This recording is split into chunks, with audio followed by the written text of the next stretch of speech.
was incredibly foggy when I left my house this morning, and I knew I wanted to come out here to Whipple Creek for some fall color because that fog just helps make a little bit of order out of all this chaos. This forest trail is extremely just chaotic. It's stuff everywhere, and with the fog, hopefully I'll be able to put together a nice photograph.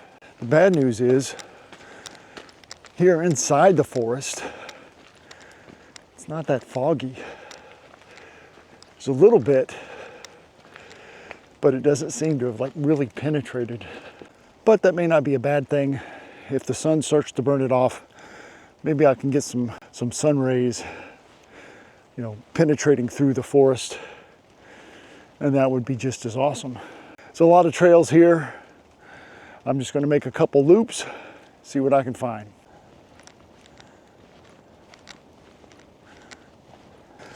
I've been hiking for a while now and I haven't found anything, but I'm also looking for mushrooms.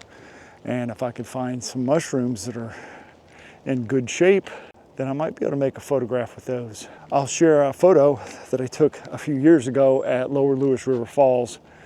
That's absolutely one of my favorites. And hopefully I wouldn't mind duplicating something similar to that here. Keep an eye out, keep walking, keep looking. This trail is truly just a gem. You come early in the morning, there's just nobody here. You have the whole place to yourself. It's quiet, it's lush, and after a rain, everything is saturated. I think I found some mushrooms. But what I decided on was this little guy right there. So here's the composition. I bought some extension tubes just so I could keep them in my bag in case I ever saw anything that I wanted to do, get really close to, do a little bit of macro photography.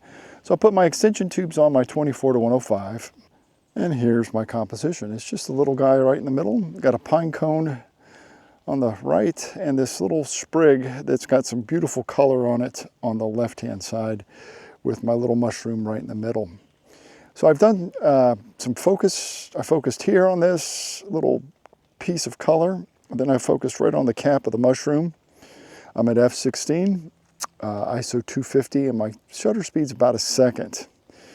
And I also did a shot where I added some light with my phone. So here's the back of the camera without the light. And let me add this light to it. Putting a little bit of light on it adds a lot of depth. I like that a lot.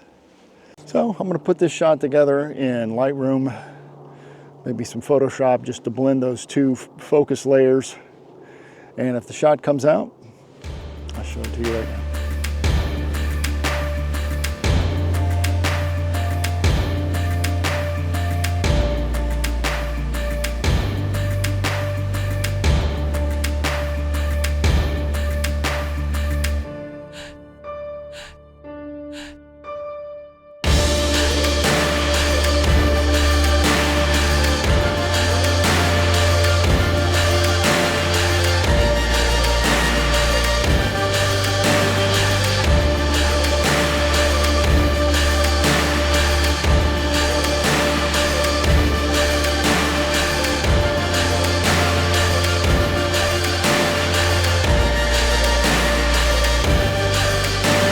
Who knew that today would be a day of shooting macro shots of mushrooms, but I found another one that is better than the first one, I think.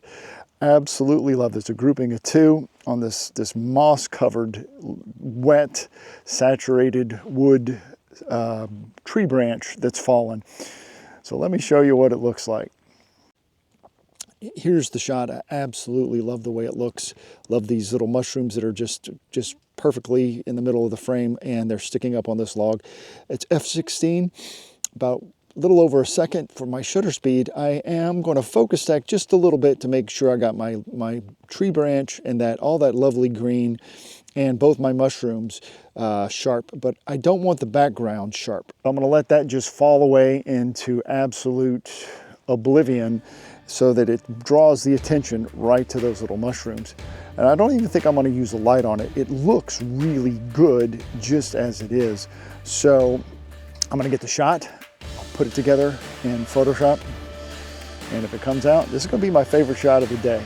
I'll show it to you right now.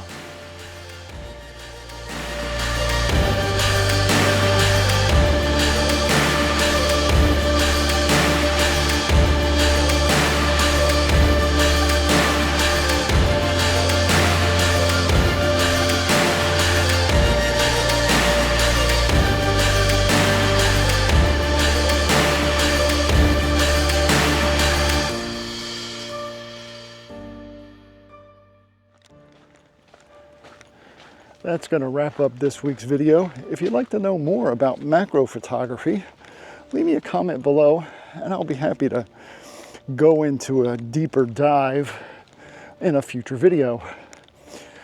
Don't forget to hit that like and subscribe button. It really helps my channel out.